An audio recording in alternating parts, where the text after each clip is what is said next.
Friends, welcome back to my channel. Summer వచ్చేసిందంటే ఇంట్లో ఏదో స్నాక్స్ చేస్తూనే ఉండాలి కదా. సో నేనైతే ఇవాళ ఎమ్మీగా సాబుదానా వడ చేసేస్తున్నాను. చాలా ఈజీగా, చాలా క్విక్గా చేసేసుకోవచ్చు. దీనికోసం ముందుగా సాబుదానాలని కొంచెం మీడియం సైజ్ ఉన్నదాన్ని తీసుకొని మంచిగా వాష్ చేసుకోండి. నాకు ఇందులో పెసరగింజ వచ్చింది, అదే చూపిస్తున్నాను.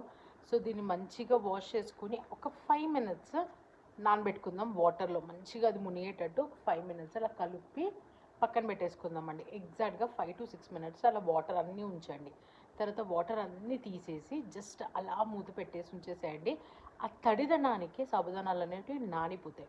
ఇప్పుడు ఇందులో ఏం చేయాలంటే మంచిగా పచ్చిమిర్చి, ఉప్పు వేసేసుకొని పేస్ట్ చేసుకొని కలిపేసుకున్నాను. నెక్స్ట్ పల్లి పొడి అండ్ ఉడకపెట్టిన బంగాళదుంప, ఆలు, పొటాటో అనమాట. అండ్ సరిపడా జీలకర్ర కూడా వేసేసుకోండి.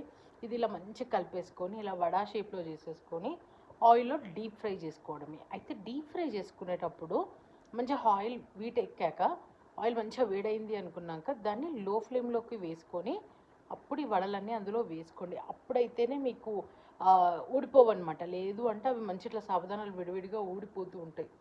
ఆయిల్ వేడవ్వాలి, తర్వాత మీరు సిమ్ చేసుకోవాలి దాన్ని. అంతే అండి, ఎంతో క్రిస్పీగా, యమ్మీగా, మళ్ళీ మళ్ళీ మీ ఇంట్లో వాళ్ళు అడిగేలాగా సాబుదానా వడ రెడీ. ఏమైనా డౌట్స్ ఉన్నాయా? వచ్చేయండి, కమెంట్ సెక్షన్లో మాట్లాడేసుకుందాము. ప్రతి డౌట్కి, ప్రతి కమెంట్కి ఆన్సర్ ఇస్తాను.